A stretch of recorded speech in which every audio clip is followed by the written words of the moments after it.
I warned you. Celeste Vicenzi had a suicidal plan. Walk into the Don of the Balocchi Familia's bedroom, in a baby doll, at midnight, to confront him about her father's murder. And when Renzo Balocchi opened his eyes and saw her there, white silk against golden skin, he said, "If you walk into my room like this again, you're not leaving alive." Then she smiled, her first real smile in 5 years. "I'll come in, but next time I'm coming armed."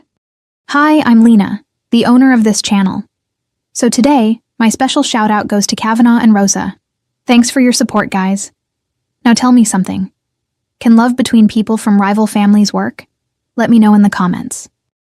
Chapter 1, Baby Doll and Confrontation. I saw him near the villa. He shouldn't be here.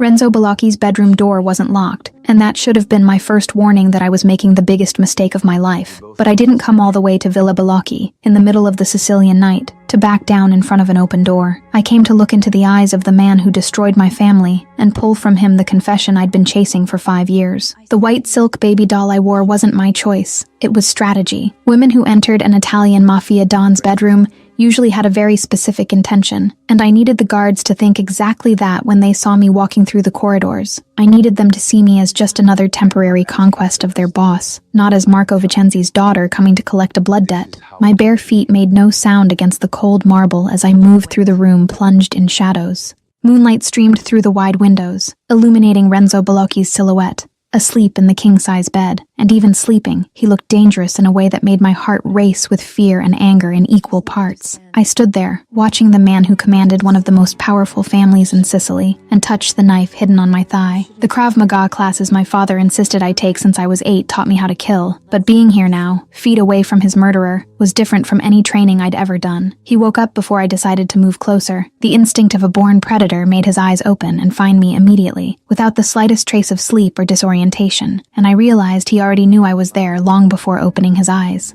Renzo sat up in bed, with a calm that was more frightening than any display of anger could be. He wasn't wearing a shirt, and the moonlight drew shadows on his abs, but I forced my attention to remain on his face, on the dark eyes studying me with an intensity that made my skin tingle. "If you walk into my room like this again," he said, his voice rough with sleep but loaded with deadly threat, "you're not leaving alive." The threat should have made me back down, should have reminded me of the danger I was running, but instead, something inside me broke free, something that had been trapped for 5 years. Since the day I buried my father and swore I'd find the man responsible, and I felt my lips curve, the first real smile in 5 years. "I'll come in," I said, feeling the adrenaline rush through my veins. "But next time I'm coming armed." The silence that followed was thick, loaded with tension that made the air feel heavier. Renzo watched me for a long moment, and I saw the exact instant his expression changed from controlled surprise to something that looked dangerously close to interest. "Celeste Vicenzi," he said, and my name in his voice sounded like accusation and recognition at the same time.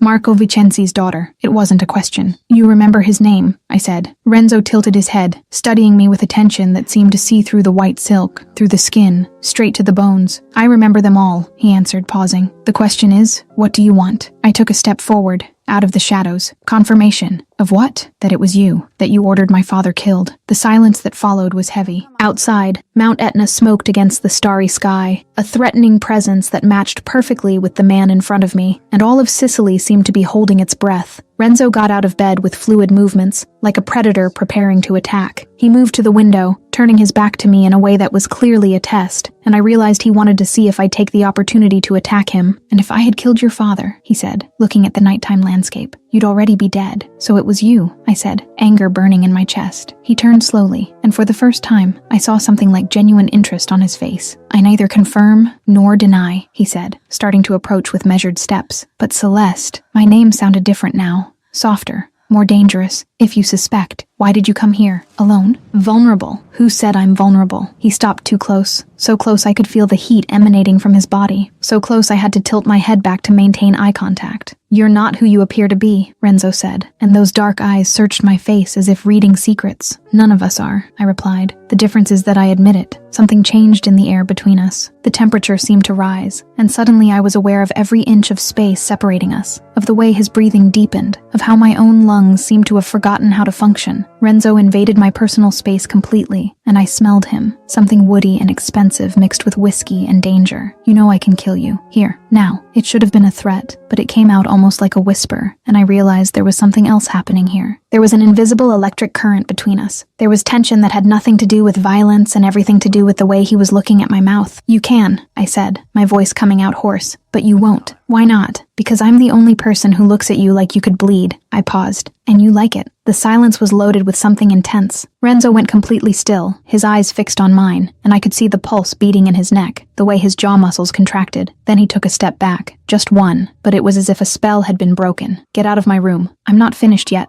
Yes, we are. Before I could react, his hand was on my arm. It didn't hurt.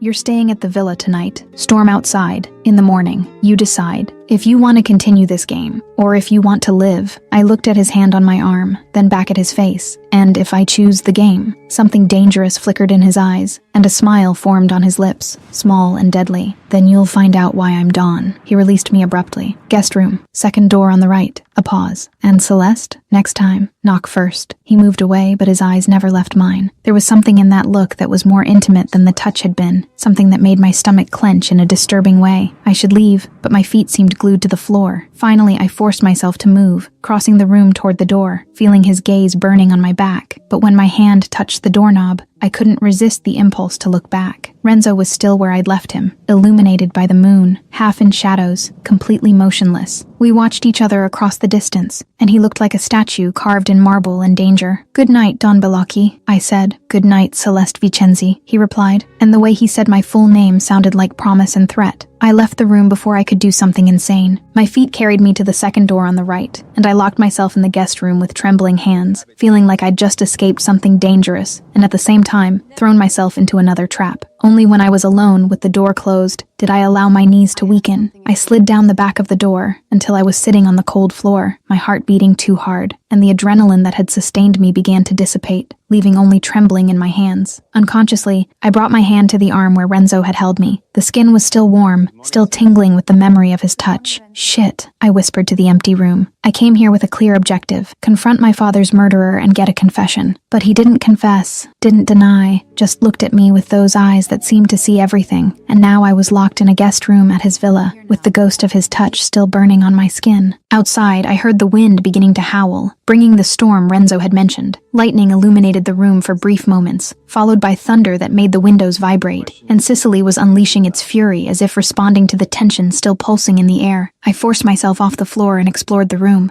It was luxurious in a discreet way, with antique furniture that probably cost more than everything I owned, and the bed was covered with sheets that felt like clouds. But I couldn't stop thinking about the room across the hall, about the man who slept there, or maybe wasn't sleeping anymore, and I wondered if he was as affected as I was by our encounter. I grabbed my phone from the small purse I'd hidden here earlier. Several messages from friends who didn't know where I really was, and if they knew I'd entered the Don of the Bellocchi family's villa to confront him about a murder, they would have had me committed. I deleted the messages and tossed the phone on the bed. I leaned against the window and watched the storm approaching, the lightning illuminating Mount Etna in the distance. My father used to say that Sicily was an island of passion and violence, where love and death danced together. I always thought he was being too poetic, but now, standing in this room, still feeling the heat of Renzo's touch on my skin, I was beginning to understand. Tomorrow, Renzo said, I'd have to decide, continue the game or choose to live. But as I looked at the storm, at the smoking volcano, I realized one thing with absolute certainty. I wasn't backing down, not after coming this far, not after finally being this close to the man who ordered my father's death. Renzo Bellocchi might be dangerous, might be deadly, but I'd trained my whole life for this moment, and if he thought he could intimidate me with intense looks and touches that made my skin burn, he was about to discover that Marco Vicenzi's daughter didn't back down from anything, especially not from the man who made me an orphan. Chapter 2. Game begins and dangerous chemistry. I want the truth. What are you talking about? I woke up to the Sicilian sun streaming through the guest room windows, and for a brief moment, I forgot where I was. Then the memory of the previous night came back like a wave, bringing with it the recollection of dark eyes studying me, of a firm hand on my arm, of a husky voice saying my full name like it was a sentence. I got out of bed and found clean clothes left on a chair near the door, a simple dress in light cotton that definitely wasn't mine. Someone had entered the room while I slept, and the fact that I didn't wake up, only proved how exhausted I was after the confrontation with Renzo. I took a quick shower and put on what I'd been offered, pulling my wet hair into a simple bun. I had no makeup, nothing but the clothes on my body, and somehow this made me feel more vulnerable than last night's baby doll. I left the room without knowing exactly where to go, but I followed the smell of coffee coming from somewhere in the villa. The hallways were wide and decorated with old Italian art, and each step I took against the marble echoed in a way that made me feel small in this palace of power and danger. I found the terrace without much difficulty. The view was breathtaking. Mount Etna dominating the horizon, smoking gently as if it were asleep but not dead, just waiting for the right moment to wake up.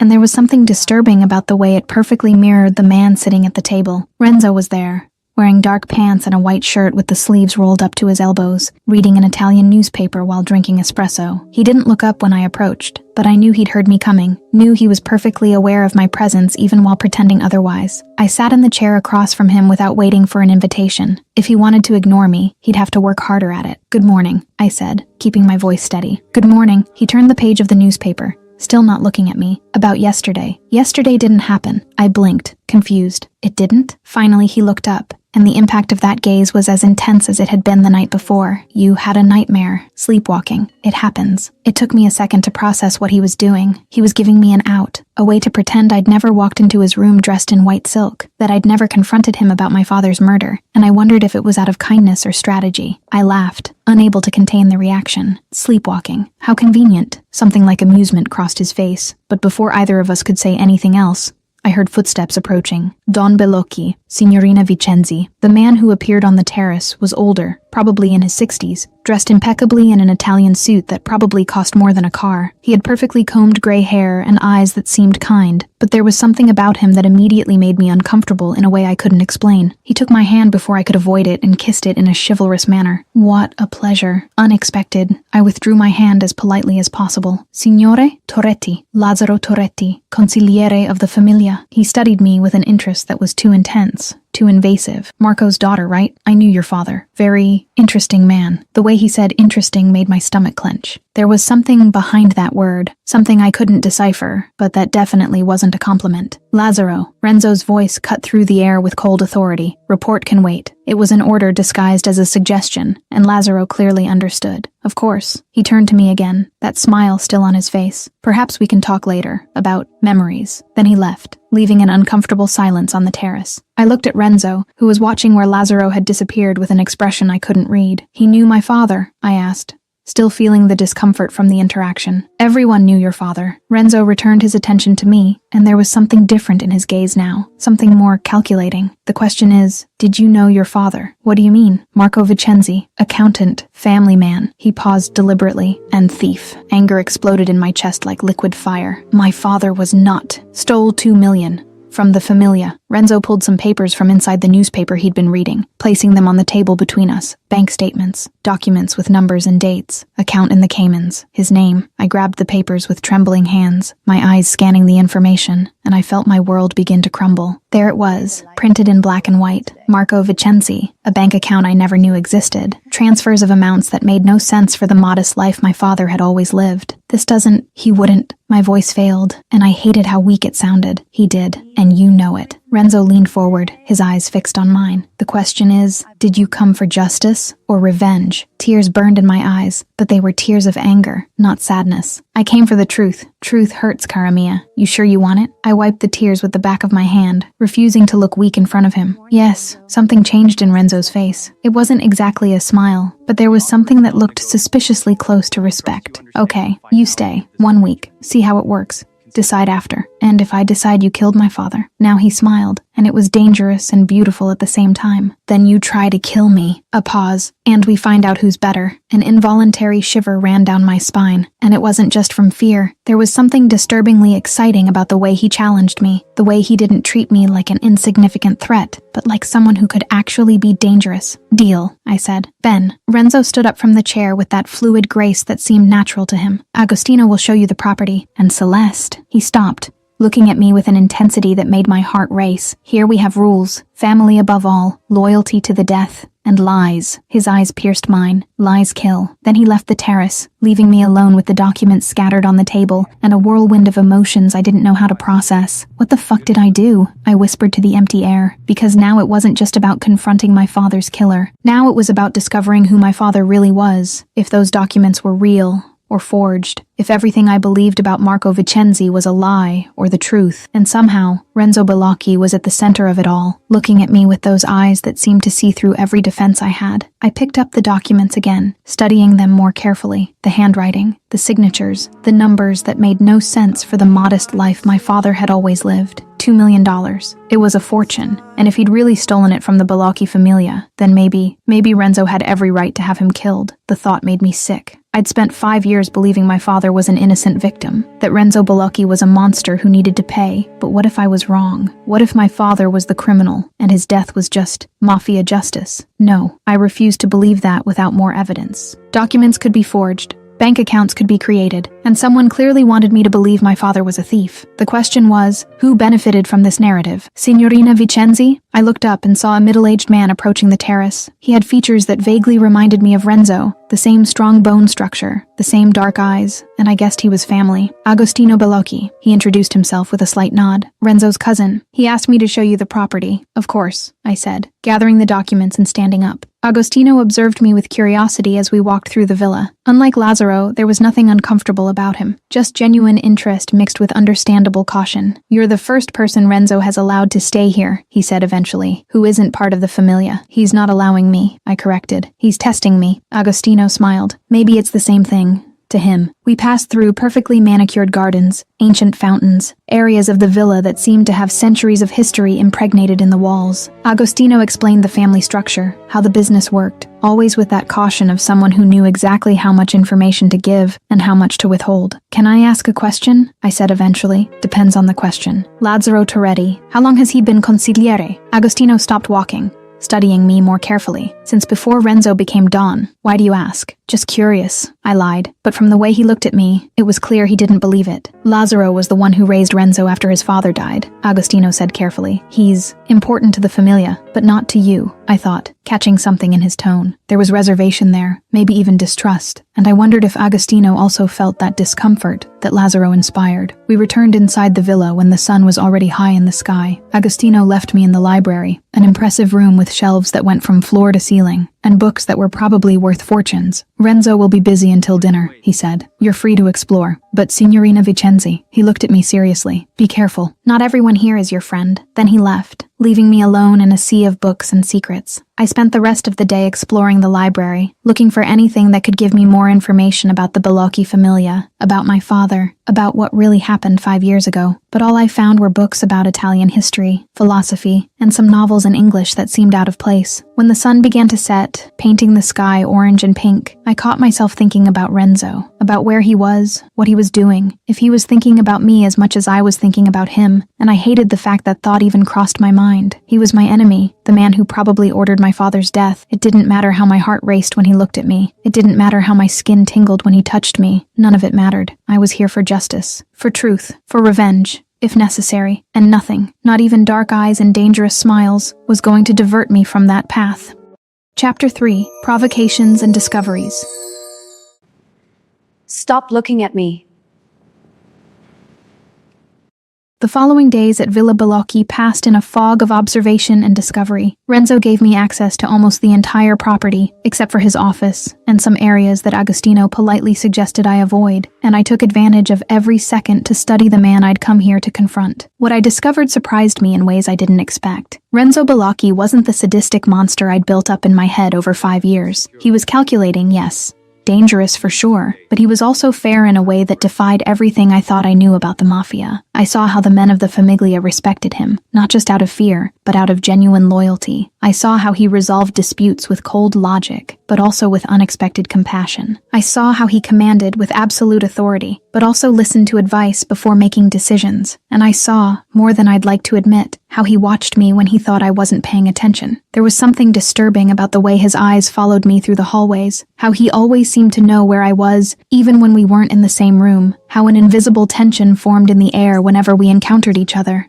It was as if we were trapped in a dangerous dance, circling each other, waiting to see who would make the next move. On the 5th day, there was a formal dinner with the entire familia. The table was long enough to easily accommodate 20 people, all dressed in Italian elegance that made my borrowed dress seem inadequate, and Renzo sat at the head like the don he was, commanding the room just with his presence. I was seated more toward the middle of the table, between two older women who observed me with barely disguised curiosity, but not open hostility, and I tried to focus on the delicious food in front of me instead of on the man at the end of the table, whose eyes I could feel on my skin. "Are you Cousin Renzo's girlfriend?" The childish voice made me turn, and I found a small boy watching me with huge, curious eyes. He couldn't have been more than 6 years old, with messy dark hair and a smile that showed a missing tooth in front. I laughed, unable to contain my reaction to his innocence. "No, Piccolo, I'm a visitor. You're Bella," he declared with the brutal honesty of children. "He only looks at you." Automatically, my eyes moved to Renzo, and with a shock that ran down my spine, I realized the boy was right. Renzo was watching me at that exact moment, with an intensity that made my heart skip a beat. And even from afar, even with a table full of people between us, I felt the impact of that gaze as if it were physical. "He looks at everyone," I said, forcing my attention back to the boy, and trying to ignore the heat rising in my face.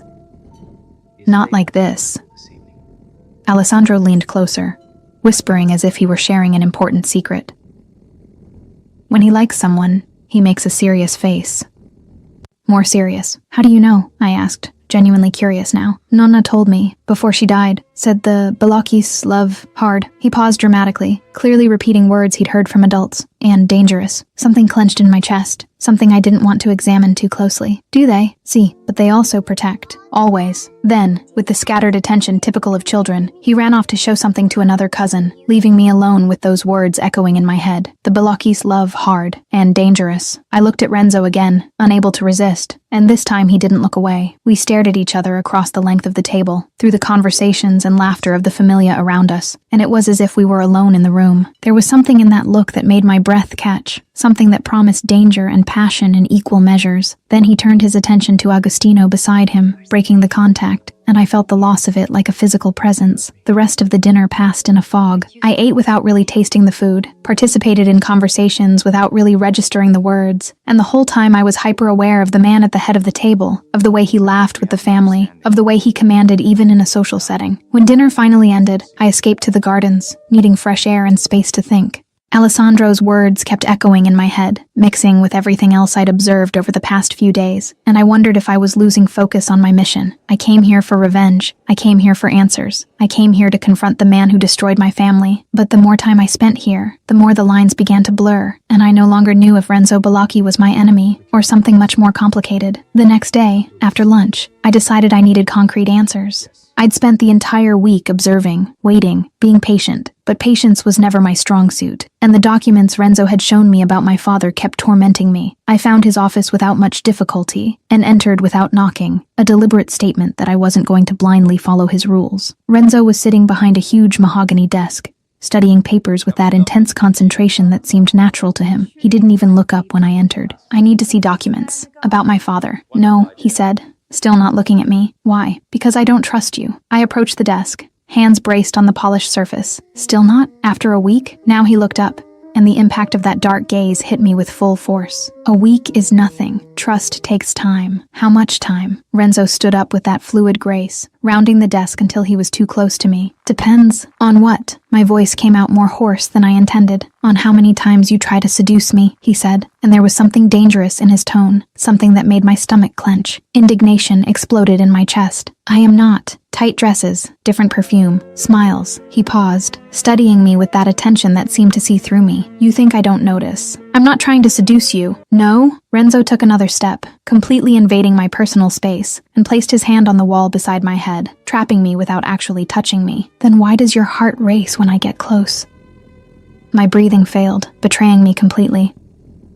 "Because you irritate me." "Liar." The word came out almost like a caress.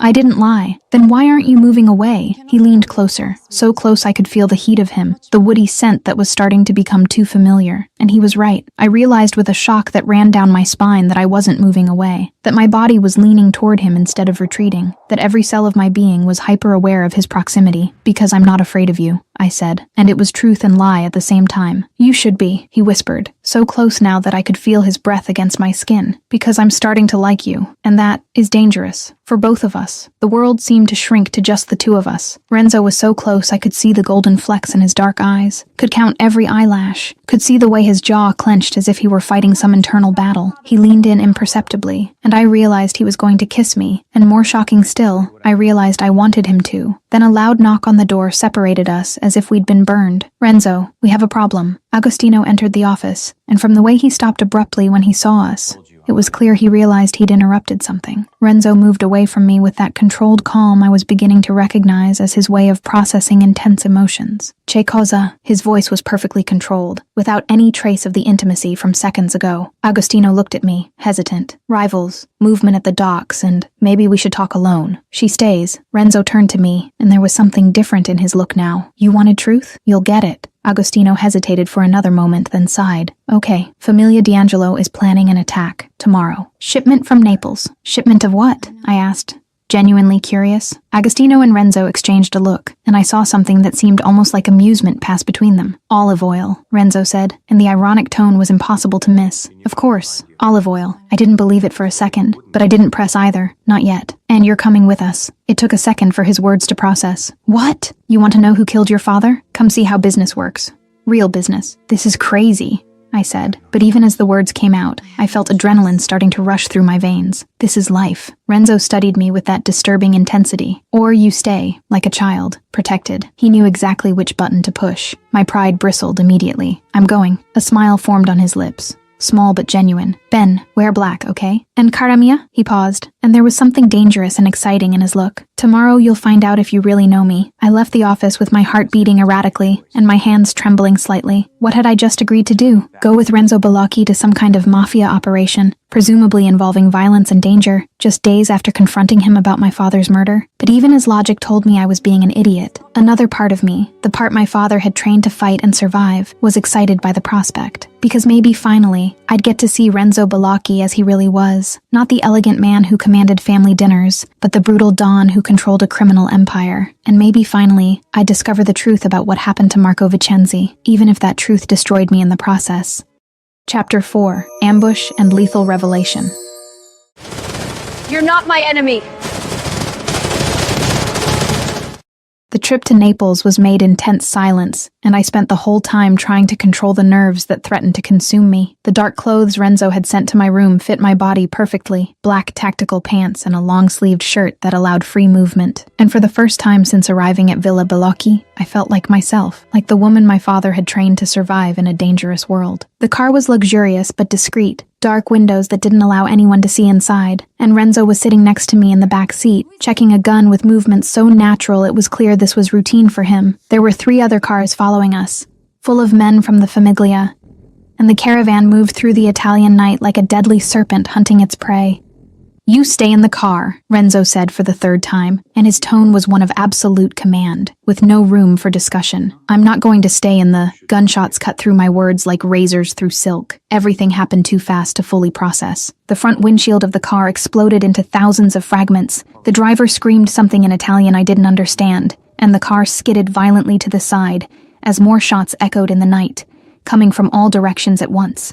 Ambush! Agostino shouted from the car in front through the radio, and his voice was loaded with adrenaline and anger. Get out of the cars.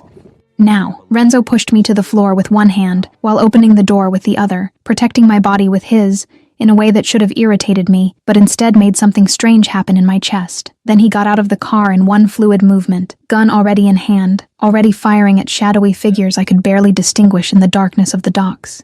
I dragged myself out of the car on his side, staying low behind the protection of the metal, and what I saw made my blood freeze. There were at least 20 men surrounding us, maybe more, all armed, all shooting with a precision that suggested professional training, and Renzo's men were clearly outnumbered. But what shocked me most was realizing that those men weren't wearing the colors of the D'Angelo Familia. They weren't the rivals Agostino had mentioned. They were others, and from the way they attacked with perfect knowledge of our route and our timing, it was clear that someone from the inside had passed on the information. Internal betrayal. I saw Renzo move with a deadly grace that was simultaneously terrifying and mesmerizing, each of his shots finding its target with surgical precision, each movement calculated for maximum efficiency. This wasn't the elegant man who presided over family dinners. This was the brutal Don who built an empire through blood and determination, and there was something primitive about the way my body reacted to seeing him like this. Then I saw 3 men approaching him from behind, while he was distracted with other attackers in front, and something inside me simply reacted before my brain could process the decision. The instinct my father spent years cultivating took over completely.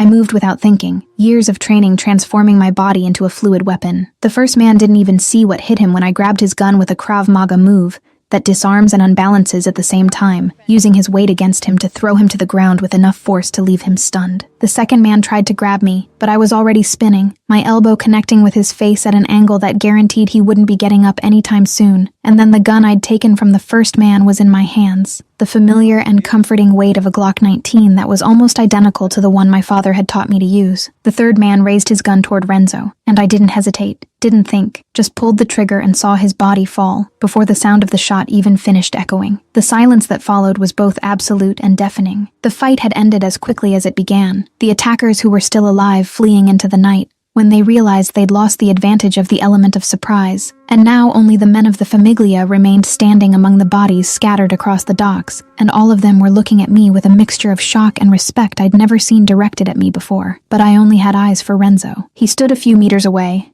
completely motionless, and there was blood on his face. I don't know if his own or from some attacker, and his clothes were torn in some places, revealing the skin underneath. He looked at me with an expression I couldn't decipher, something between admiration and disbelief, and something deeper that made my stomach clench. "Where did you learn that?" His voice was hoarse, loaded with emotion he usually hid so well. There was still adrenaline rushing through my veins, making my hands tremble slightly, making my heart beat so hard I could hear it in my ears. My father put me in training at 8, Krav Maga, target shooting, combat. I paused, the memory of Marco Vicenzi teaching me to punch correctly so vivid it was almost painful. He said his daughter would need to defend herself. Something changed in Renzo's face, understanding mixed with respect. He knew that you'd enter this world. Apparently, the word came out bitter, because my father never explained to me why I needed to learn to kill, never told me that his life as a mafia accountant would eventually catch up with me, and now he was dead, and I'd never have the answers I needed. Renzo approached, and the way he moved was different now, more careful, as if he were seeing a version of me he didn't know existed. "You saved me. You would have done the same," I said, and it was true. I knew it deep in my bones. Maybe. He stopped in front of me, so close I could see the drops of blood on his neck, so close I could see the way his chest rose and fell with controlled breaths. "But no one has ever..." He stopped, and for the first time since I'd met him, Renzo Balocchi seemed vulnerable. "Ever what?" I asked softly. "Protected me, since I became Don." His words carried a weight I didn't expect, a loneliness I recognized because I'd felt the same since losing my father. There was something fundamentally human in his admission, something that broke another layer of the defenses I'd built against him. "Renzo," I said, and his name came out different now, more intimate, more real. See? The realization hit me like lightning, so strong and so clear I wondered how I hadn't seen it before. "You didn't kill my father." The silence that followed was loaded with tension, and I built out in a rush now,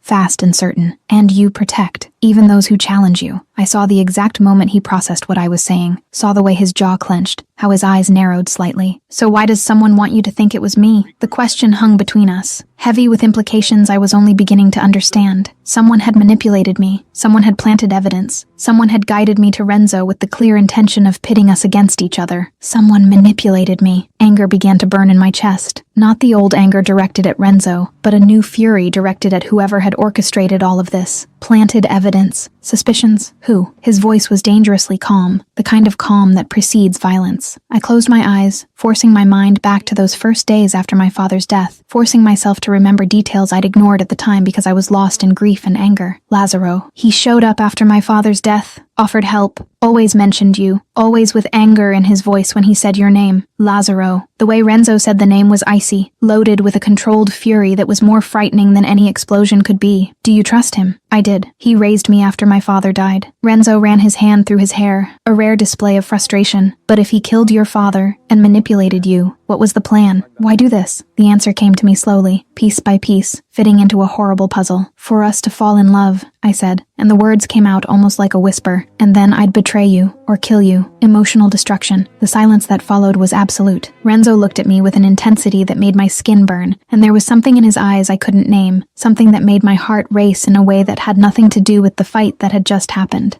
"And did it work?" he finally asked, his voice low and dangerous. "Which part?" "Falling in love with me." His words hung in the air between us, heavy with implications I wasn't ready to face. Fall in love with Renzo Bellocchi? With the man I came here to confront? With the mafia don who commanded an empire of violence and secrets? It was ridiculous. It was impossible. It was still deciding, I said, and it was lie and truth at the same time. Renzo laughed, and it was the first time I'd heard him really laugh, not the controlled sound he used at family dinners, but a genuine laugh that completely transformed his face. Liar, and maybe he was right.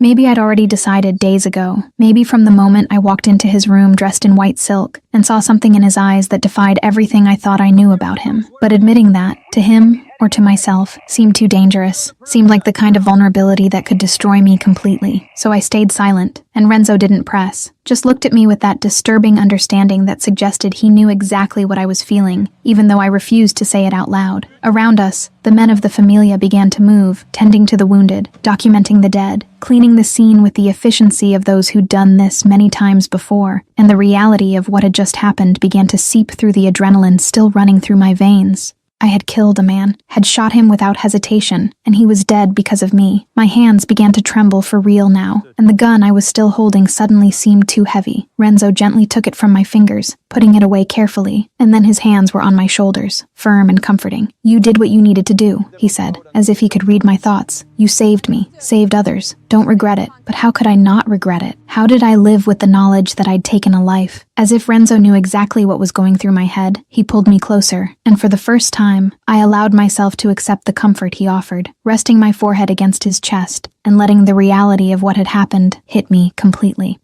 Not regretting when regret dominates your thoughts and your heart is one of the hardest things for anyone, including me. Chapter 5, Confession of Fear and First Kiss. Don't be afraid of me.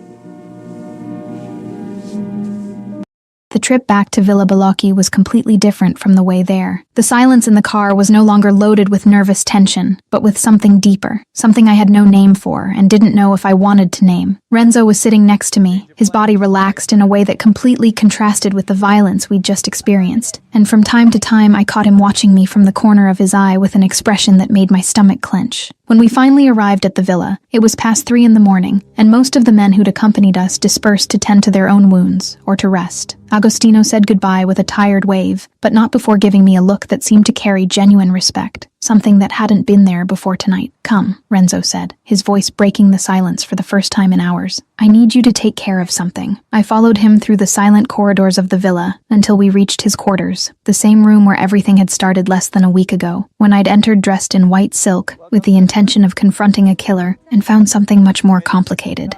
The room was exactly as I remembered, but now, being here with him felt different, loaded with an intimacy that didn't exist before. And when Renzo began to remove his torn, blood-stained shirt, revealing the muscular torso I'd only seen in shadows that first night, I felt heat rise in my face in a way that was both embarrassing and disturbing. "You have soft hands," he said, as I guided him to sit on the edge of the bed, grabbing the first aid kit he'd pointed to in the bathroom. "For a killer." The word hit me like a punch to the stomach, bringing back the memory of the man I'd killed, the weight of the gun in my hand, the sound of his body falling to the ground. "I'm not a killer. Today you were." Renzo watched me as I began to clean the deep cut on his shoulder, the wound probably caused by a bullet that grazed him. "How does it feel?" I stopped for a moment, really thinking about the question, trying to put into words the whirlwind of emotions that had consumed me since the moment I pulled the trigger. "Powerful," I finally said with brutal honesty, "and terrible at the same time. Welcome to my world." There was something like understanding in his voice, as if he knew exactly what I was feeling because he'd gone through the same experience years ago. "Is it always like this?" I continued cleaning the wound carefully, trying not to hurt him more than necessary, but my hands trembled slightly with his proximity, with the heat of his skin under my fingers. "Violence? See."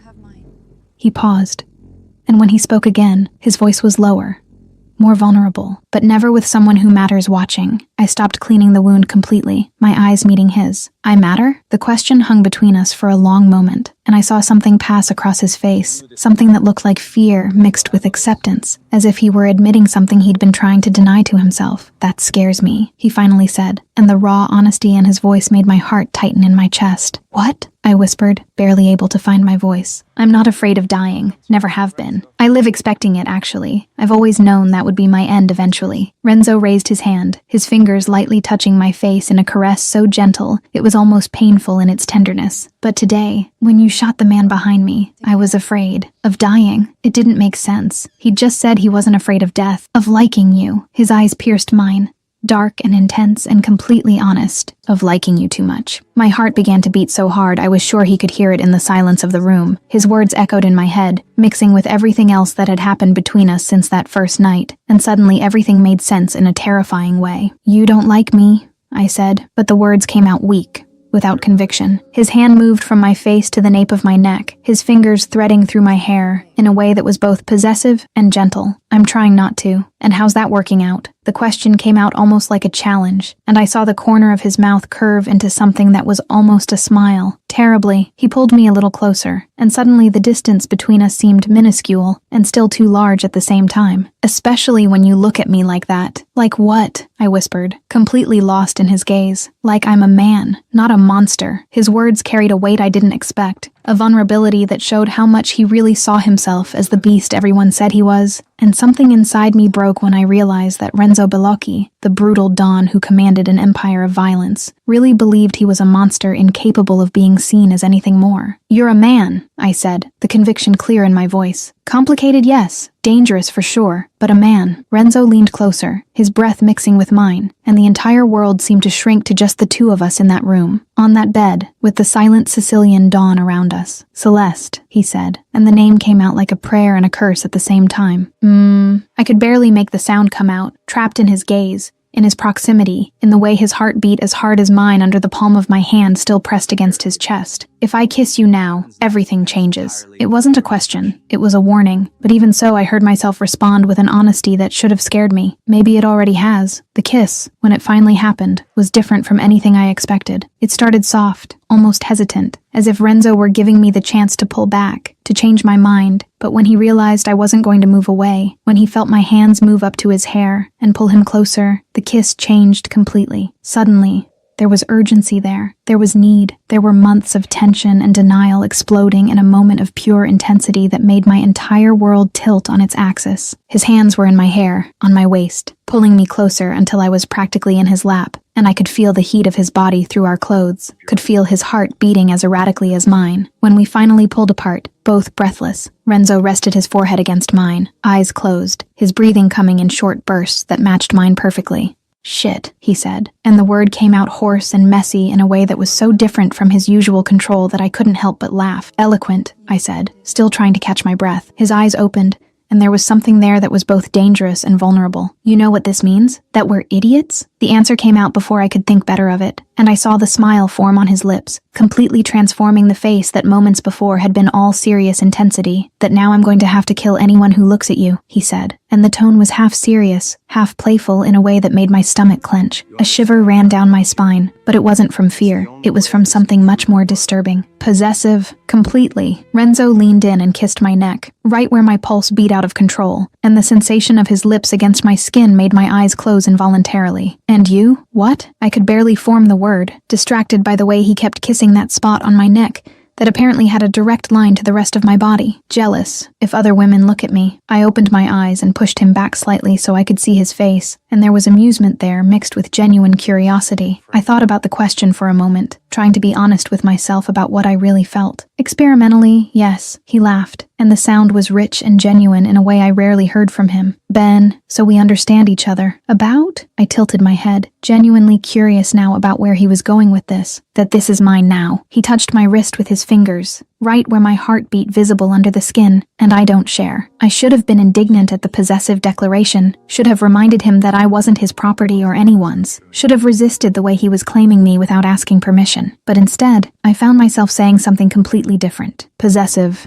and arrogant. You'll get used to it," he said, and then kissed me again, slower this time, deeper, and I allowed myself to melt into his touch, into his hands, into the way he held me like I was the most precious thing in the world. When the kiss finally ended, we sat there for a long moment, just looking at each other, processing what had just happened between us, and what it meant for everything else. I had come to Villa Bellocchi with the intention of confronting my father's killer, and instead, I just kissed the man I'd accused of that crime, the man I now knew was innocent, the man who had somehow become something something much more important than I ever imagined possible. Renzo, I said softly, touching his face with my hand. See, cara mia? The casual way he used the term of endearment made something strange happen in my chest. What do we do now? It was a broad question, encompassing everything from Lazaro and the betrayal to the two of us, and whatever this was becoming. Now, he said, pulling me closer again, we find out who really killed your father. Together, he paused, his eyes piercing mine. Because you're my partner now, Celeste. In everything. His words should have scared me, should have made me pull back. But instead, I felt safe in a way I hadn't felt since my father died. As if I'd finally found someone who saw me as an equal, who respected me enough to fight by my side instead of protecting me from afar. Partners then, I said, and sealed the deal with another kiss that quickly deepened until we were both breathless again, until his hands were under my shirt, warm against the skin of my abdomen, until I knew that if we didn't stop now, we wouldn't stop at all. You should go, Renzo said, but his voice was hoarse, and the way he held me suggested he really didn't want me to go anywhere. Probably, I agreed, but I didn't move, still lost in the heat of him, the smell of him, the way everything about him seemed to have been made to fit perfectly with me. Celeste, he said my name like a warning and a plea at the same time. I know. I finally forced myself to get off his lap, immediately feeling the loss of contact as something physical. Good night, Renzo. Good night, cara mia. He watched me leave the room with those dark eyes that seemed capable of seeing through every defense I had, and when I finally closed the door behind me and leaned against it in the empty corridor, I allowed myself to feel the full weight of what had just happened. I had kissed Renzo Bellocchi, had admitted, both to him and to myself, that what I felt for him was much more than simple physical attraction or curiosity. And now, walking through the silent corridors of the villa toward my own room, I knew there was no going back. Everything had changed between us, and the only question now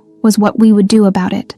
Chapter 6. Lazaro revealed and crisis of trust. He lied to us. What? Are you sure? We need to verify this immediately.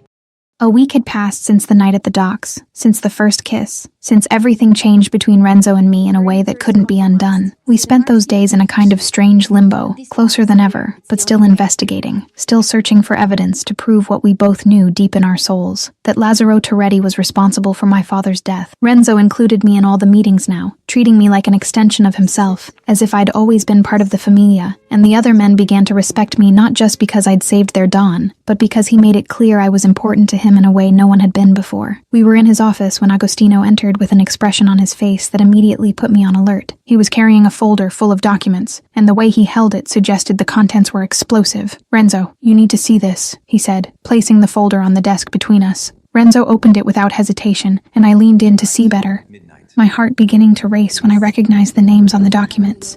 Bank transfers, statements, signatures that looked familiar, but were slightly wrong in a way that only someone who knew my father's handwriting as well as I did would notice. Lazaro, Agostino said, pointing to a series of transactions. Bank transfers. Celeste's father's account. He paused heavily. He forged documents. Marco Vicenzi never stole money. Fury exploded in my chest like a volcano. Hot and devastating and completely overwhelming. He forged them! My voice came out louder than I intended, loaded with all the anger I'd accumulated over the years. Renzo's expression changed instantly, the mask of the brutal Don falling into place, and when he spoke, his voice was icy in a way I rarely heard. Why? More, Agostino continued, turning more pages in the folder. Marco discovered that Lazaro was embezzling funds. For years, Marco was going to expose him, so he didn't need to finish the sentence. The implication hung in the air between us like toxic smoke. Lazaro killed my father. The words left my mouth like a death sentence. And manipulated me to... I looked at Renzo, seeing the understanding in his eyes. To destroy you, not just destroy me, Renzo said, and there was something in his voice that was worse than anger. It was pain. Break me. Emotionally, he paused, and for the first time since I'd met him, I saw real vulnerability on his face. He raised me. He knows that. He stopped abruptly, as if the words had gotten stuck in his throat. Knows what? I asked softly, touching his hand on the desk. His eyes met mine, and there was something there that made my heart squeeze in my chest. That I've never loved anyone, not even family, except... He looked at me in a way that made the entire world disappear. Now, the silence that followed was absolute. His words hung in the air like confession and condemnation at the same time, and I could see on Agostino's face that he was as shocked as I was by the involuntary admission Renzo had just made. I'll leave you two. Agostino started to get up,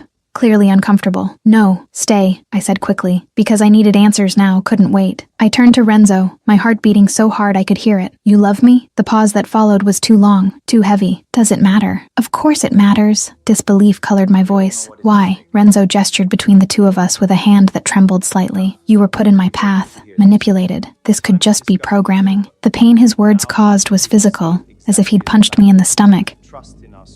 You think it is? I don't know what to think anymore, he said, and there was so much anguish in his voice that I knew he was being completely honest.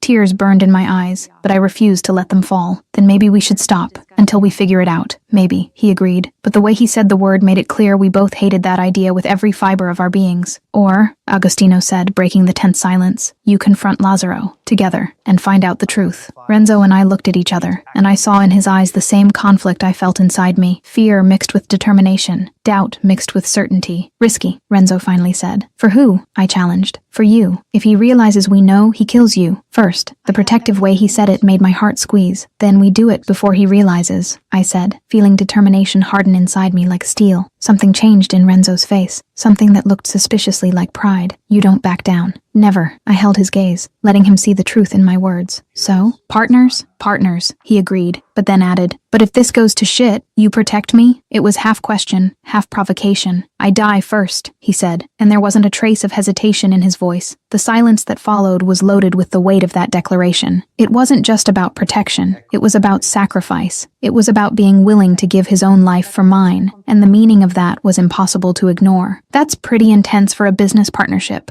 I said, trying to lighten the tension with humor, but my voice came out too hoarse to work. Renzo's lips curved into something that was almost a smile. Ben, because this was never just business. And there it was, the admission we'd both avoided making out loud. Whatever this was between us, it had long ago surpassed the boundaries of partnership or strategic alliance. It was personal in a way that was terrifying and inevitable at the same time. Agostino cleared his throat, clearly uncomfortable with the intimate moment he was witnessing. So, what's the plan? I forced my attention back to the problem at hand, to Lazzaro and his betrayal, to my father's death that finally had a name and face responsible. We confront him, with the evidence, make him confess, and then? Agostino asked. Then, Renzo said, and his voice was icy in a way that reminded me exactly who he was. Famiglia justice. His words were a death sentence, and we all knew it. Lazzaro Toretti had manipulated, lied, killed, and conspired, and now he was going to pay the price for all of it. I just hoped that when it was all over, when the truth finally came to light, Renzo and I could still look each other in the eyes and see something beyond the manipulation that brought us together. Because despite all his doubts, despite all my own uncertainties, I knew one thing with absolute certainty. What I felt for Renzo Bellocchi wasn't programming. It was choice. My choice. And I hoped that eventually he'd believe that too. Chapter 7. Confrontation with Lazzaro. It's over, Lazzaro. The plan was simple in theory, but executing it would be a completely different story. Renzo organized a casual dinner at the villa, just the three of us and Lazzaro, something that would seem like an informal business meeting, but in reality would be a carefully constructed trap to extract the confession we needed. I spent the entire day mentally preparing to face the man who killed my father, the man who spent years manipulating me with false kindness and poisoned advice, the man who orchestrated my entire life for the last 5 years with the sole objective of emotionally destroying Renzo Bellocchi. Anger burned constantly in my chest like embers that never went out, but I kept it controlled, cold, because I needed to be in complete control when the time came. Renzo found me in my room an hour before dinner. He entered without knocking, as had become his habit in recent weeks, and the familiarity of that gesture should have bothered me, but instead it comforted me in a strange way. "Are you ready?" he asked, and there was concern in his eyes that warmed me inside. "I was born ready," I said, adjusting the dark dress I'd chosen specifically for tonight. Something elegant, but that allowed free movement in case things got out of control. Renzo approached, his hands finding my waist in a gesture that had become natural between us. "If at any point you want to stop, just say so. I'll handle this alone." I placed my hands over his, holding him there. "No, this is as much mine as it is yours. My father, my revenge." Something passed across his face, something that looked like respect mixed with concern. "Just promise you'll be careful." "I promise," I said, and sealed the promise with a quick kiss that quickly threatened to deepen until we both remembered we had a task ahead. When we went down to the dining room, Agostino was already there, nervous but determined. The table was set for 4, the food already served, everything seeming perfectly normal, except for the tension that permeated the air like electricity before a storm. Lazaro arrived punctually at 8, dressed impeccably as always, the gentle smile on his face that I now recognized as a mask carefully constructed over decades. He greeted Renzo with the familiarity of someone who'd raised him, greeted me with that excessive interest that always made me uncomfortable, and sat at the table as if he didn't have a care in the world. "Renzo, Celeste, how domestic you two have become," he said, and there was something in his tone that sounded slightly disdainful, as if our closeness amused him somehow. "Sit, vecchio amico," Renzo said, gesturing to the chair across from him, and I noticed the way he emphasized old friend with just a hint of sarcasm. Lazaro sat, but there was something different about him now, a tension in his shoulders that hadn't been there when he entered. He sensed that something had changed, that the atmosphere was wrong somehow. "Everything all right?" "Perfect," I said, pouring wine into his glass with a smile that didn't reach my eyes. "We were talking about discoveries, recent ones." His eyes narrowed imperceptibly. "What kind of discoveries?" Renzo placed the documents on the table between them, the movement deliberate and controlled. "Marco Vicenzi, you said he stole 2 million. There was a minuscule pause before Lazaro responded, so brief that someone who wasn't looking for it might miss it, and he did.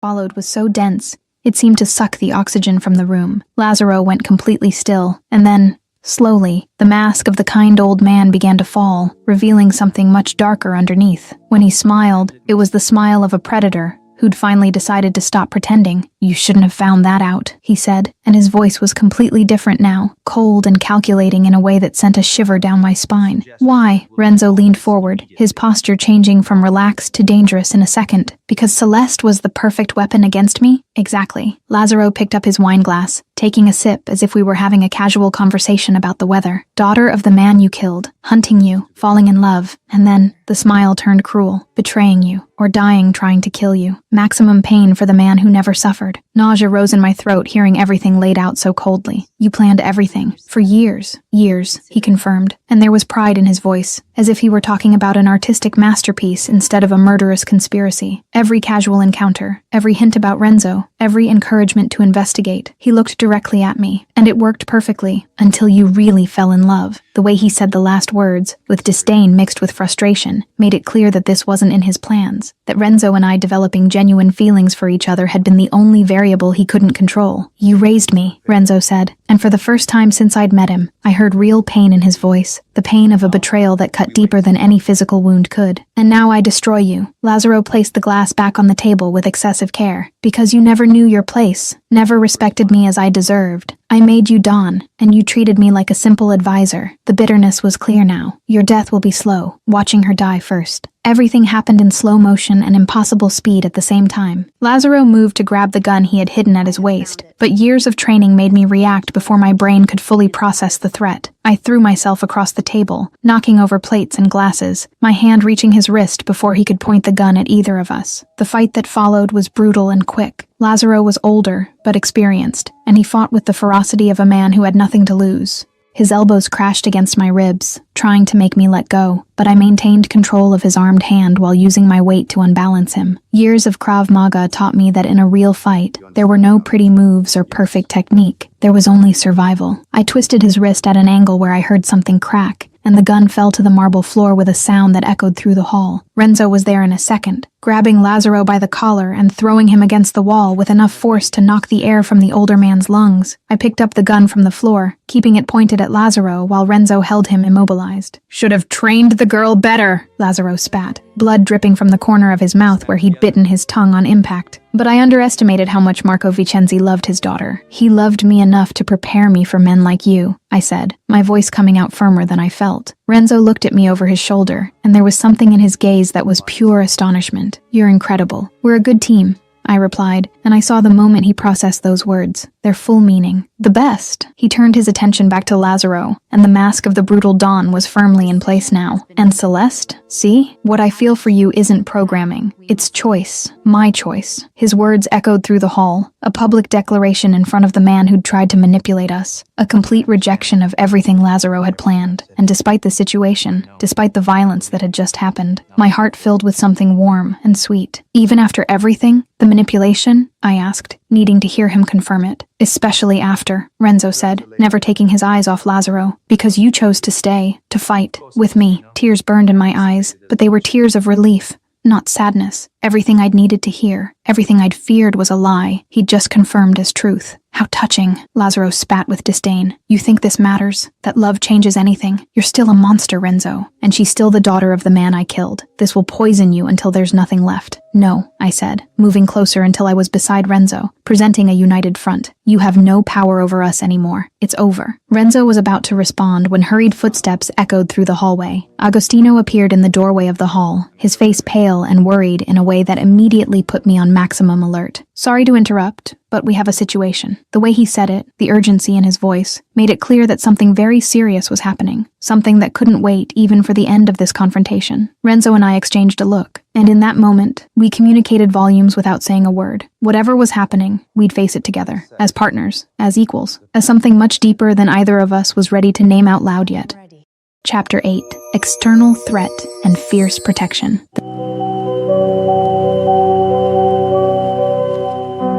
The situation Agostino brought was worse than any of us could have imagined. We gathered in Renzo's office while two men from the Familia took Lazzaro to the basement, where he would be held until we decided exactly what to do with him, and the tension in the air was so dense I could barely breathe properly.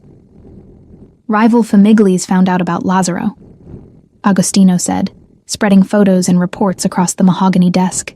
They think we're weakened, vulnerable. He paused heavily, his eyes meeting mine with something that looked like pity, and they want Celeste. The silence that followed was absolute. I felt Renzo's body tense beside me, every muscle contracting as if he were preparing to attack something that wasn't physically present in the room. Why? His voice came out dangerously calm, the kind of calm I'd learned meant he was seconds away from exploding into violence. Because now everyone knows, Agostino said, looking at Renzo with something that seemed like genuine concern, that she's your weakness. Anger exploded. Weakness. No, Renzo said, turning to look at me with an intensity that made my heart stop. He stopped, searching for the right words. Everything, which is worse, because now I have something to lose. His words carried a weight that went far beyond fear for my safety. They carried the recognition that I had become the most important thing in his life, the only thing that could truly destroy him if it were taken away. And despite the seriousness of the situation, something warm bloomed in my chest. So, what do we do? I asked, forcing my mind to focus on the immediate problem instead of getting lost in what his words meant. You hide. I deal with the rivals. His tone left no room for discussion. It was pure command from a Don accustomed to being obeyed without question. Not a chance. I crossed my arms, planting my feet firmly on the floor in a way that made it clear I wasn't backing down on this. We're partners. Celeste, Renzo, I interrupted before he could start arguing. I'm not going to hide while you fight alone. I paused, letting a small smile form on my lips. Besides, you saw how I fight. I'm useful. I saw the conflict pass across his face. Pride fighting with fear, respect for my ability, fighting with the instinct to protect me at any cost. You're going to be the death of me, or your salvation, I replied softly, touching his face with my hand. Do you trust me? His eyes pierced mine, dark and intense and completely honest. With my life. Then let's end this. Together. Agostino cleared his throat, clearly uncomfortable with the intimate moment, but also impressed with the determination we both displayed. They're going to attack tomorrow, at dawn, on the road to Naples. Then we'll be ready, Renzo said, his voice returning to command tone. Gather all the men. I want our best team. And Agostino? He looked at his cousin with a serious expression. If something happens to me, you protect her, no matter the cost. Nothing's going to happen to you, I said with conviction. But Renzo just looked at me with that look that said he'd lived long enough in this world to know nothing was guaranteed. Dawn came too quickly, and I found myself preparing weapons alongside Renzo, in a silence that was both comfortable and loaded with tension. He'd given me a Glock identical to the one I'd used at the docks, and the familiar weight in my hand was comforting in a strange way. You stay at my back, Renzo said for the 5th time as we checked the magazine of the last gun. Always where I can see you, and you stay where I can cover you, I replied, refusing to be relegated to a passive position even now. The attack came exactly when Agostino had predicted, multiple Famiglis working together in a temporary alliance with the sole objective of taking down the Bellocchi Famiglia while they thought we were weak. But what they didn't expect was that we were prepared, that we'd turned that road into a carefully constructed trap. The fight that followed was chaotic and brutal in ways that even the ambush at the docks hadn't been. There were at least 30 men attacking, maybe more, and the sound of gunfire echoed across the Sicilian landscape like artificial thunder. But Renzo and I moved together as if we'd trained side by side for years instead of weeks. I covered his back while he advanced. He protected my flanks when I needed to reload. And there was a synchronicity between us that was almost supernatural, as if we could read each other's thoughts just by the way we moved. It was like dancing with a perfect partner, each movement flowing naturally into the next, each action complementing the others in a way that made us both stronger together than apart. When the last attacker fell, when silence finally descended on the road stained with blood and destruction, I allowed myself to breathe for the first time in what felt like hours. My body ached in places I didn't even know could hurt. There was a deep cut on my arm that would probably need stitches, and my clothes were torn and stained with blood that wasn't all mine. But I was alive, and Renzo was alive, and that was all that mattered. "Never again," Renzo said, approaching me with steps that revealed he was also injured. There was blood dripping from a cut on his forehead, and the way he favored his left side suggested broken or at least bruised ribs. "You never risk yourself like that again." "If you don't risk yourself, I don't risk myself," I replied, gently touching the cut on his forehead. "That's not how this works. That's how I work." I held his face with both hands, forcing him to look directly at me. "Renzo, I love you, completely, and love means fighting, together." The words came out before I could think better of it, but the moment I said them, I knew they were true in a way that couldn't be denied. I loved Renzo Balocchi, with all his flaws and dangers and complications. I loved him in a way that went beyond logic or reason. He went completely still, looking at me with an expression I couldn't decipher. Then, so softly I almost missed the words, he said, "I love you too." My heart stopped completely before starting to beat erratically. "That's why," he continued, and then did something completely unexpected. Renzo Balocchi, Don of the most powerful familia in Sicily, knelt right there, in the middle of the blood-stained road, with the bodies of enemies scattered around us, with adrenaline still running through both our veins, and looked at me with a vulnerability I'd never seen in him before. "Marry me." For a long moment, I thought I'd heard wrong. "What?" "Marry me. Be my wife, my partner, my—" He stopped, searching for the right word. "Everything." Tears began streaming down my face before I could even think about controlling them. Years of pain and loneliness and anger finally giving way to something warm and sweet and completely overwhelming. "Is this a request or an order?" I asked, trying to bring some humor to the moment but failing when my voice came out too choked. A desperate request. There was so much love in his eyes it was almost painful to look directly at. "Yes." The word came out as a whisper first, then louder. "Always yes." Renzo stood up in one fluid movement and pulled me into a kiss that was both gentle and desperate, loaded with everything we'd been through together, with all the violence and passion and love that brought us to this moment. I didn't care that we were covered in blood and dirt, didn't care that there were bodies around us, didn't care about anything but the feeling of his lips against mine, his hands in my hair, the way he held me like I was the most precious thing in the world. When we finally pulled apart, both breathless, the sound of slow clapping made us both turn. Agostino stood a few meters away, a huge smile on his bloodied face. Finally, and despite everything, despite the battle that had just happened, despite the injuries and exhaustion, we both laughed, the sound echoing across the Sicilian road like a promise of better days to come. Chapter 9. Famiglia and Sweet Moments. This is my home. The weeks following the marriage proposal passed in a fog of preparations and celebrations, and for the first time since arriving at Villa Balocchi, I allowed myself to really believe that maybe I'd found a place where I belonged. Lazzaro was being held somewhere safe awaiting the Familia's judgment. The rival families had backed down after the brutal show of force on the road, and for the first time in years, I felt something like peace. The villa was full of Renzo's relatives I didn't even know existed, all arriving from different parts of Italy for the wedding preparations. There were aunts who hugged me like they'd known me my whole life, cousins who greeted me with cautious respect, mixed with curiosity, and a general energy of celebration that was both overwhelming and comforting. I was in the garden supervising the floral decorations when I heard small footsteps running in my direction. I turned just in time to see Alessandro running at full speed, his arms open and his smile showing the gap where his front tooth was starting to grow back. "Zia Celeste, you're going to be my real Zia," he shouted, practically throwing himself into my arms with the full force of a 6-year-old rocket. I caught him in my arms, laughing at his enthusiasm, and felt something warm expand in my chest, hearing how naturally he called me Aunt. "See, Piccolo, and you're going to be my ring bearer?" His eyes widened so much they seemed to take up half his face. "Can I? With the ring and everything?" "Of course you can." Renzo's deep voice came from behind me, and I turned my head to see him approaching with that confident walk that had become so familiar. But what struck me most was the expression on his face as he watched Alessandro and me together. There was something there that made my heart squeeze in my chest, a tenderness he rarely showed, a vulnerability reserved only for moments like this. Alessandro squirmed in my arms until he could see Renzo better, his smile getting even bigger if that was possible. Cugino Renzo, are you going to have bambini with Zia Celeste? The sound Renzo made was something between a cough and a choke, and I saw the flush rise slightly on his neck, in a way that was absolutely adorable in a man who was usually so controlled. One day, maybe. I felt my own face heat up at Alessandro's direct question, his innocence making it impossible to be angry at the invasion of privacy. Alessandro, too early to think about that. But Alessandro just shrugged with the frightening wisdom children sometimes display. Nonna always said, Familia Bellocchi needs to continuare. He looked at me with those huge, serious eyes.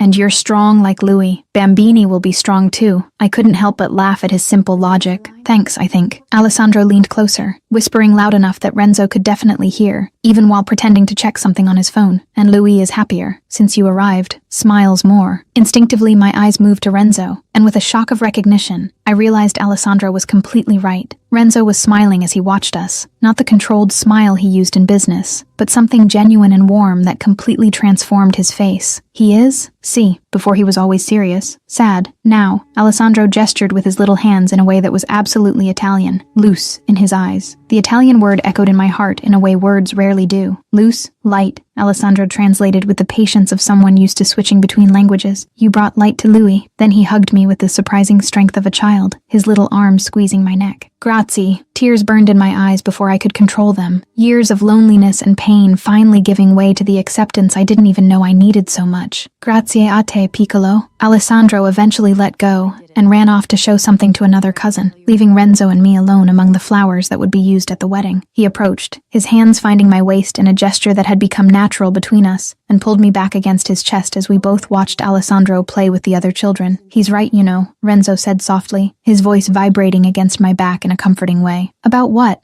I asked, relaxing completely against him. You brought light, to me, to everyone here. I felt him pause, as if searching for the right words. Before you, I just existed, commanded, made decisions, survived. But I didn't live, not really. I turned in his arms so I could see his face, and the raw honesty I saw in his dark eyes made my heart race. And now I have something to live for. Not just survive, but really live. He touched my face with that gentleness that contrasted so completely with the brutality he was capable of showing. You gave me that. Night fell over Sicily with that specific beauty I'd learned to love. The sky painted in shades of orange and pink that eventually gave way to deep blue speckled with stars. Most of the relatives had retired to their rooms, or to the nearby town where many were staying. And finally, Renzo and I had a moment of peace on the terrace overlooking Etna. You're good with him, Renzo said, breaking the comfortable silence as we watched the volcano smoke gently in the distance. With Alessandro, he's special, I replied, thinking of the 6-year-old boy who had embraced my heart so easily. His parents died when he was 3. Agostino takes care of him the best he can. But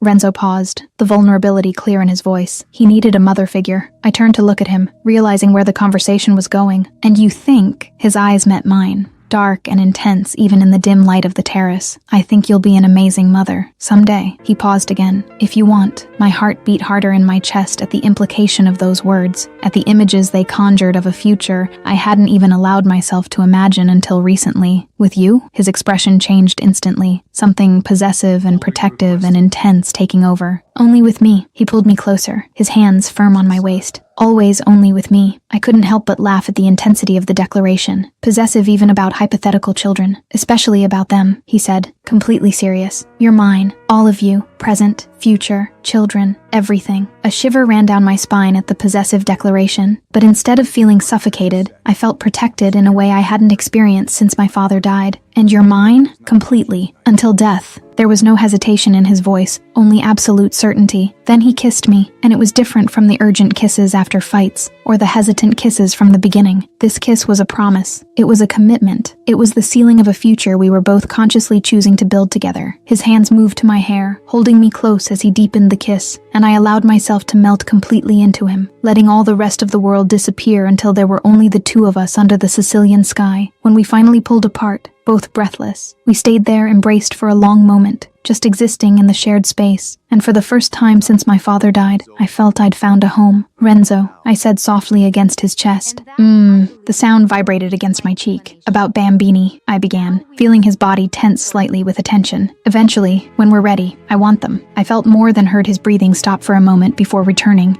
deeper now. Eventually, he agreed, but there was something in his voice that suggested eventually wasn't as far away as I might think. What's the rush? I teased, looking up to see his face. His eyes met mine, and there was something there that was both dangerous and exciting. All the rush. I want to see you pregnant, my child, our familia. The way he said it, with so much possessiveness and desire mixed together, made my stomach clench in a way that had nothing to do with nervousness and everything to do with anticipation. Renzo, I said, a warning and an invitation at the same time. See, I love you infinitely. He pulled me into another kiss, deeper this time, more promising. Ti amo anch'io, mia moglie, mia regina, e mia vita. The Italian words echoed in my heart, and as we kissed under the Sicilian stars, with Etna smoking in the distance, and the future stretching promisingly before us, I knew I'd finally found where I belonged. It wasn't just about revenge anymore. It wasn't just about discovering the truth about my father's death. It was about building something new from what had been destroyed. It was about transforming pain into love, anger into passion, loneliness into family. It was about Renzo and me, and the future we'd choose to build together.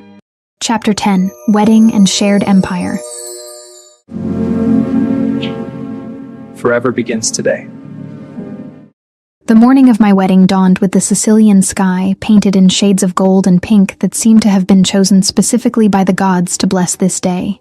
I woke up in the guest room where I'd spent that first frightening night weeks ago, but now everything was different. I was different, and in a few hours I'd leave this room as Celeste Vicenzi for the last time. The dress waiting for me was a classic Italian masterpiece, delicate lace that had belonged to Renzo's grandmother, combined with modern silk that hugged my body in a way that was both elegant and sensual. The veil was ancient, passed down through generations of Balocchi women, and when Renzo's aunts placed it over my head, I felt the weight of the tradition and acceptance it represented. The church in Taormina was small but ancient, with frescoes dating back centuries and wooden pews polished by time and the hands of countless faithful. It was filled to overflowing with members of the familia, all dressed in their finest Italian attire, all here to witness the union that would transform a dead accountant's daughter into the Donna of the Balocchi familia. When the doors opened and I began walking down the aisle, the entire world seemed to shrink to just the man waiting for me at the altar. Renzo was dressed in a suit that probably cost more than a car, impeccable black, that contrasted perfectly with the white shirt, but it was the look on his face that made my heart stop completely before starting to beat erratically. He was looking at me like I was the only person in the universe. Like every step I took toward him was the most important thing that had ever happened in the history of humanity, and there was so much love in those dark eyes that I felt tears threaten to ruin the makeup that had taken hours to apply.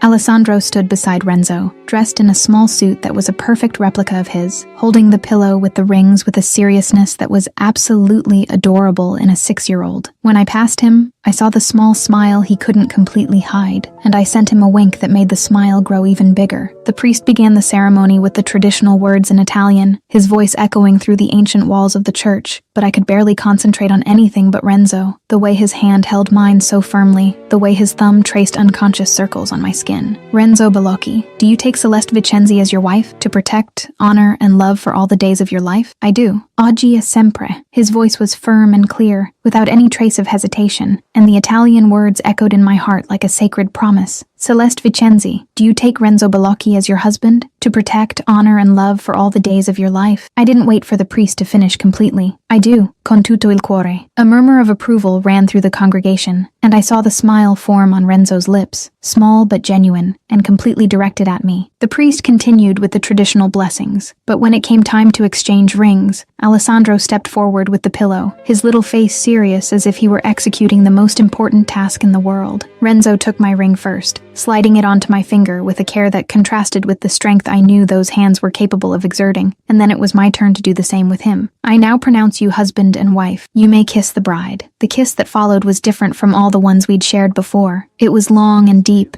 and loaded with years of tension and passion and love that finally had permission to exist openly. Renzo held me like I was the most precious thing in the world, one hand on my waist and the other on my face, and I allowed myself to melt completely into him while the church exploded in applause and shouts of celebration around us. When we finally pulled apart, both breathless and with idiotic smiles on our faces, Alessandro shouted loud enough for everyone to hear, "Now make bambini!" The entire church burst into laughter, and even Renzo couldn't hide the flush that rose slightly on his neck, but he just took my hand and began guiding us down the aisle toward the exit, toward where our future waited for us.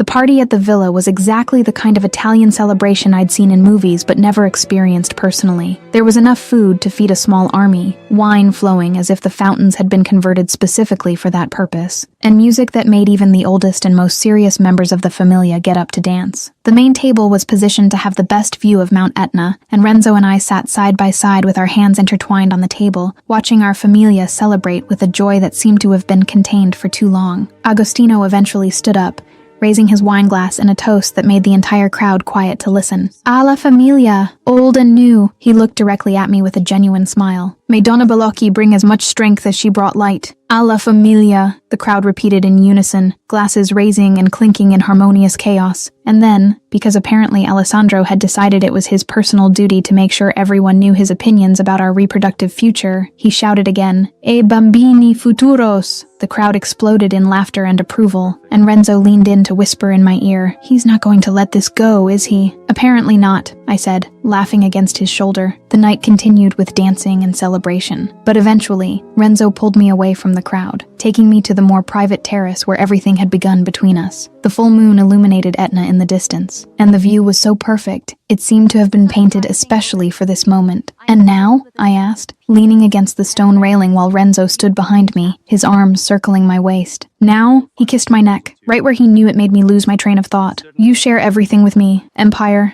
decisions, power. He paused significantly. Equal. I turned in his arms so I could see his face, needing to confirm I'd heard correctly. Equal. Donna and Don. Together. His eyes pierced mine with absolute intensity. And Celeste. See? His expression changed to something that was both dangerous and protective. Anyone who touches you dies. Anyone who disrespects you disappears. Anyone who threatens you. He paused deliberately. Prays I don't find them. A shiver ran down my spine, but it wasn't from fear. It was from something much more primitive and disturbing, possessive and protective. And you're my equal in this, he said, a small smile forming on his lips. Any woman who looks at me will deal with me. I finished with a smile that probably looked more dangerous than I intended. And I definitely won't go easy. Renzo laughed, the sound rich and genuine. Perfect. Then his expression became more serious, more intense, and about Bambini. Eventually, I said, but there was less conviction in the word than before. How eventually? He pulled me closer, his hands possessive on my waist. What's the rush? His eyes darkened with something that made my stomach clench. All the rush. I want to see you pregnant, my child. Our familia. Renzo. His name came out as warning and plea at the same time. See? I love you. Infinitely. Ti amo anch'io. He kissed me, deep and promising. Mia mogli, mia regina, mia vita. 2 years later, the meeting room in the palazzo in Rome was full of men from the familia, all dressed in expensive suits and discussing the latest business developments with the seriousness such matters deserved. But what would have been impossible to imagine a few years ago was the 6-month pregnant woman sitting at the head of the table beside the Don, actively participating in every decision and being heard with the same respect as him. Operation Palermo needs more men, I said, studying the report spread in front of me. Agostino, now officially my second in command in certain operations, nodded in agreement. I agree. Donna Balocchi is right. I felt Renzo's hand move to my rounded belly, his touch gentle and possessive at the same time. Always is. There was so much pride in his voice it made my heart swell. And this one will learn early. The meeting room door suddenly opened, and Alessandro, now 8 years old and much taller than he'd been at the wedding, entered with the confidence of someone who knew he had permission to interrupt. Boy or girl? He asked without preamble. Surprise, I replied, smiling at the boy who'd become like a son to me over the past years. But Renzo wants a boy. I want healthy, Renzo corrected, but then added, but a boy would be convenient. Continue the line. And if it's a girl? I teased, already knowing the answer. The smile Renzo gave me was pure love, mixed with determination. Then she'll be the most feared Dawn in Sicily. Alessandro practically jumped with excitement. Can I teach baby to shoot? The entire room burst into laughter, and I exchanged a look with Renzo that clearly said, this is your fault. When they're older, Piccolo,